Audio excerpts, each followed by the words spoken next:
Lauren, your shining supreme station.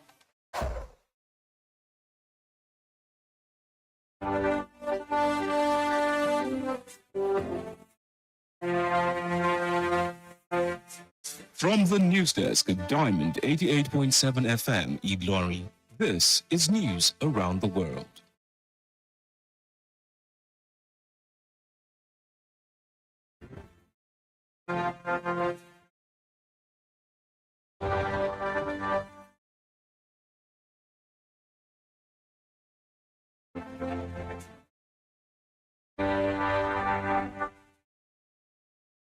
In the headlines, EFCC reportedly raids Kwara Polytechnic early Wednesday. Kwara PDP stakeholders pledge full participation in national convention. Pastor appeals for help as bandits demand 1 billion naira ransom for 8 Kwara church members. And on the foreign scene, Iran rejects US peace proposal, calls it maximalist and unreasonable. In entertainment news, veteran actress Ireti Doyle opens up on painful divorce from Patrick Doyle. From the world of sports, Super Eagles captain Wilfred Ndidi joins camp ahead of Iran and Jordan friendlies. Good evening and many thanks for joining us for news across the world on Diamond 88.7 FM Ilorin. I am Omonike. Babatunde. You can listen to us via our website at www.diamondfm.net or watch us live on Facebook at Diamond 887 FM. You can also download our app on Play Store, Diamond 887 FM. We'll bring you details of the news after this break. Don't go away, please. Any opportunity in this country, I don't lose hope. Oh my God, jackpot. Leaving the country may not be the solution that you think it is. Don't make leaving Nigeria the only solution to your life challenges. Japa because you want to, but stop raising it as a solution to national issues that you can work on and fix. Nigeria will always be your home, and together we can make it better. This message is reaching you from Diamond 88.7 FM, Ilorin.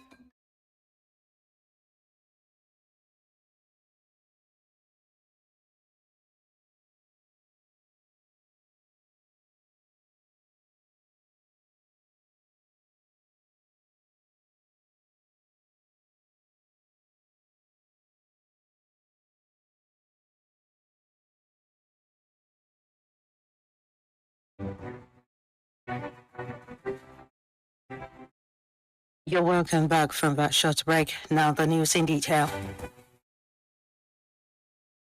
Operatives of the Economic and Financial Crimes Commission, EFCC, reportedly carried out an early morning raid on Wednesday at Kwara State Polytechnic, causing panic among students. Video circulating online showed students running as officials stormed part of the campus in an operation believed to target suspected internet fraud. The EFCC is yet to issue an official statement on the incident. A coalition of the APC stakeholders, professionals, youth group, and grassroots mobilizers has declared Senator Dr. Ibrahim Yahya Oloriegbe as the aspirant most prepared to contest the 2027 governorship of Kwara State, citing his proven record in the Senate as evidence of readiness for executive leadership. Speaking at a press conference in Ilorin, the group highlighted Oloriegbe's legislative achievement and impactful interventions at the federal level as indicators of his competence, vision, and capacity to govern the state. The coalition noted that during a single 4-year senatorial term, Oloriegbe sponsored 15 bills, with 11 passing the Senate and 4 receiving presidential assent, including the National Health Insurance Authority Act and Nigerian's Mental Health Act. They urge APC stakeholders to prioritize proven competence in the upcoming primaries, describing Oloriegbe as a tested leader capable of consolidating progress and driving growth, stability, and opportunity across Kwara State.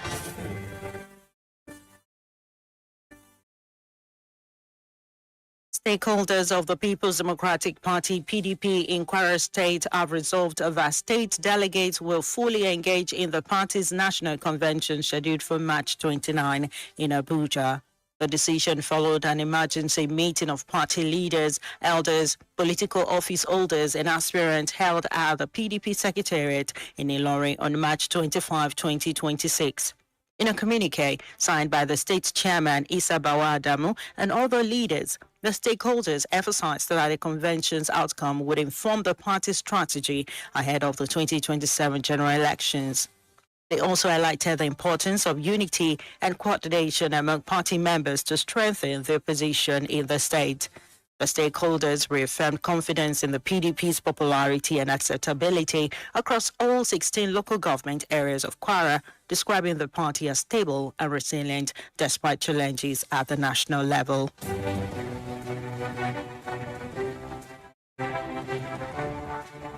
The Minister of the Federal Capital Territory, FCT, Nyesom Wike, on Wednesday dismissed a report of a split within the People's Democratic Party, PDP, insisting the party remains united ahead of its national convention scheduled for March 29 to 30, 2026. Speaking to journalists in Abuja after inspecting ongoing and completed infrastructure projects, Wike emphasized that internal disagreements do not constitute factionalization. During his inspection tour, Wike reiterated the FCT administration's commitment to delivering quality projects on time.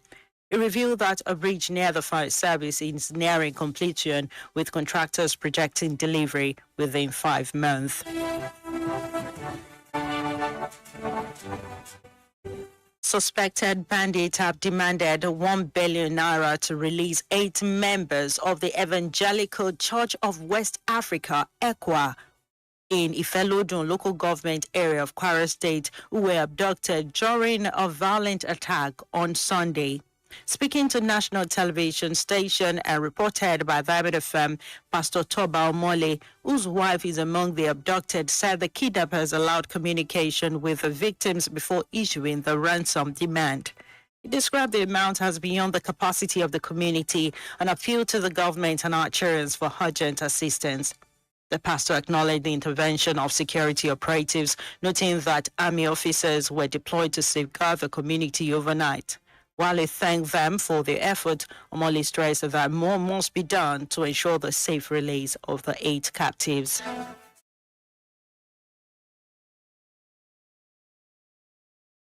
Human rights activist Omoyele Sowore has denied claims that he staged a press conference at the Federal High Court in Abuja, describing the allegation as incorrect. The Nigerian Bar Association (NBA) had earlier condemned Sowore's conduct following an altercation inside the courtroom, calling it a disruption of orderly administration of justice. Sowore explained that he was at the court to obtain a certified true copy of a ruling that struck out a cybercrime charge filed against him in January 2025 by former Inspector General of Police Kayode Egbetoku. He said the court registrar informed him that the judge would not sign the order due to pending motions by the Nigerian Police Force, including an ex parte application to release the case. While waiting, Sowore granted comments to journalists who approached him, but insisted he did not organize any press conference.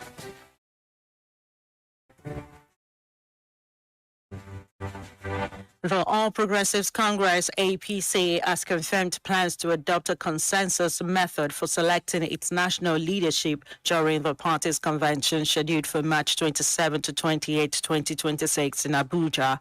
Mary Koku, the party's Assistant Secretary for Media and Publicity for the convention, disclosed the decision during an interview on national television, reported by Diamond FM on Wednesday.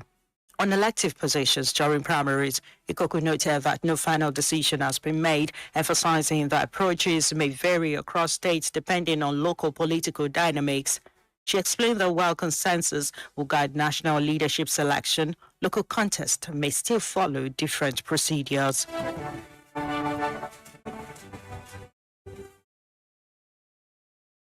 The news across the world is reaching you from Vitamin 88.7 on Farming. Laura will go on a break now, and when we return, we'll bring you foreign, entertainment, and sport news. Don't go away, please. Follow us on social media, Facebook, Twitter, and Instagram at Diamond 887 FM. Diamond FM, shining supreme.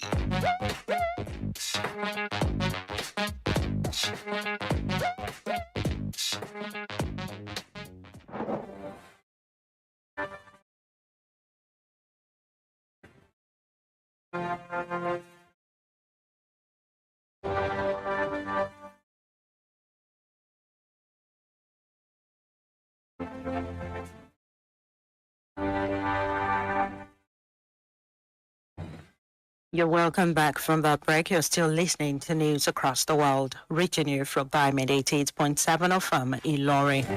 Away from the local scene, now we move to the foreign stories. Iran has dismissed a 15-point plan from the United States aimed at ending the U.S.-Israeli conflict on its territory, describing it as an extremely maximalist and unreasonable. The peace proposal was disclosed to newsmen by a high-ranking diplomatic revealed on Wednesday. The source added that the plan was deceptive and misleading in its presentation. The remark come amid claims by the U.S. President Donald Trump that negotiations are ongoing with Tehran to reach a resolution to the nearly 1 month-long conflict, despite denial from Iranian officials.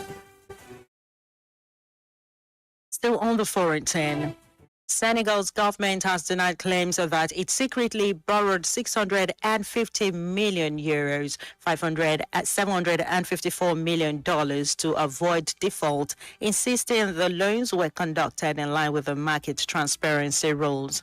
It was reported that the new administration, who took power in April 2024, secretly tapped funds from African Finance Corporation and First Abu Dhabi Bank, giving these lenders priority over existing bondholders. In a statement, Senegal's finance ministry explained that the loans structured through domestic sovereign bond and total return swap were part of a strategy to diversify funding sources. The transactions, carrying a 7.1% interest rate, were described as more advantageous than international market options and not concealed from investors. That into foreign news, and up next is our entertainment news. Diamond FM Entertainment News.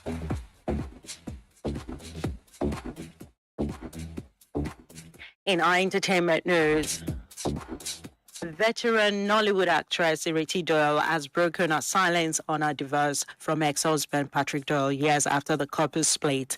She had initially announced the end of the marriage in January 2023 and refrained from providing details at the time. In a recent interview, Ireti described ending a marriage as a painful experience. She explained that her decision to stay silent over the years was intentional, saying that the matter is none of the public's business and that she only owes explanation to family and close friends.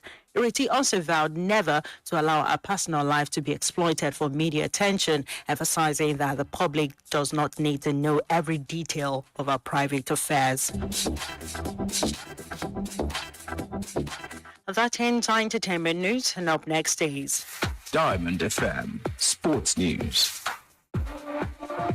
From the exciting world of sport today, Super Eagles captain Wilfred Ndidi has arrived at the team's training camp as preparations intensify for upcoming international friendlies against Iran and Jordan. The arrival was confirmed by the team's media officer, Promise Efoge. With Ndidi joining, the numbers of players in camp now stand at 22, bolstering the squad ahead of the matches. However, Efoge also disclosed that Fulham defender Calvin Bassey will miss the friendlies due to a back injury, ruling him out of the squad for the upcoming games. Still from the exciting world of sports, former Chelsea striker Chris Sutton has called on Super Eagles forward Kelechi Iheanacho to improve his performances for Celtic following a disappointing display in their 2-0 loss to Dundee United over the weekend. Speaking to newsmen, Sutton expressed his dissatisfaction with Iheanacho's overall contribution, describing part of his performance as downright lazy and highlighting a lack of effort in key attacking situations. He noted that while Iheanacho shows promise in link-up play, he has not consistently applied himself in the final third, a recurring issue for Celtic this season. Sutton also suggested that fatigue may have played a role in Iheanacho's subdued display, but emphasized that the Nigerian international must raise his standard to make a meaningful impact for the Scottish champions going forward. That's it from the exciting world of sport.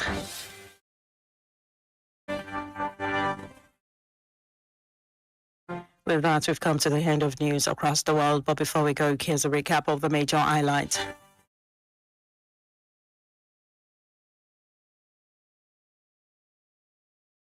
EFCC reportedly raided Kwara Polytechnic early Wednesday.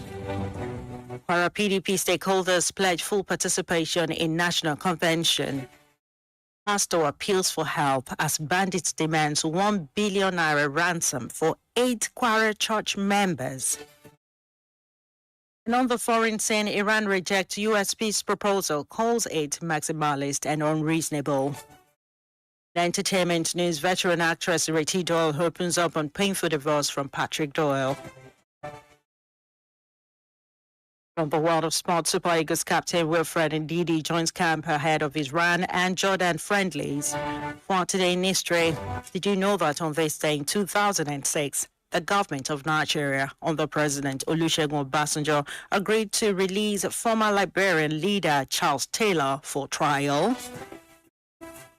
Now you know. For news coverage or information about happenings around you, kindly contact Diamond FM newsroom number on 091 6062 7526. One more time, 091 6062 7526. The news was compiled and edited by Adeyemi Adewale, and I am Omonike. Babatunde. Thank you for listening to your Shining Supreme station, and please stand by for the news in Yoruba language.